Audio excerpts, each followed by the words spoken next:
Mister Bangladesh, বাংলাদেশের পররাষ্ট্রমন্ত্রী, তুমি বাংলাদেশের যে পুটকিটা মারছো তা তোমারে যদি বাংলাদেশের জনগণ 1 বছরে যদি ফুটকি মারে তাও সে ক্ষতিপূরণ উঠবে না। খানকির ফলা যে জায়গায় আমেরিকারে ওরা চোদেও না, চোখ রেখে কথা কয় হাজার হাজার কিলোমিটার দূরে, সে জায়গায় তুই হোগাদ্দারে থাকতে তুই ইরানের বিপক্ষে তুই কথা কর। তোর এত ফুটকি এত বড় হয়ে গেছে মাদার চোদ্দ।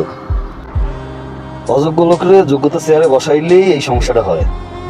এই পররাষ্ট্রমন্ত্রী এরা যদি বাংলাদেশের জনগণ 1 বছরে ফুটকি মারে তাও কোনোদিন এই যে ক্ষতি হয়েছে এই ক্ষতিপূরণ উঠবে না। সুরে বছর তোর এত কি দরকার তোর ওর বিপক্ষে দিয়ে কথা কর? তুই তোর মতন থাক, তুই তোর দেশ নিয়ে চিন্তা কর। তুই ইন্ডিয়ার দালালি ঘাটতে দিয়ে ইন্ডিয়ার কথায় তুই দিয়ে বিরুদ্ধে কথা কর। তোর এত সকল ফুটকি বড় হয়ে গেছে যে তোর ফুটকির ভিতরে যদি ওরা যদি সোনার ডুবানোর যদি চিন্তাও করে সেটা তোর ফুটকি ফাঁক হয়ে একেবারে ফাইরে যাবে।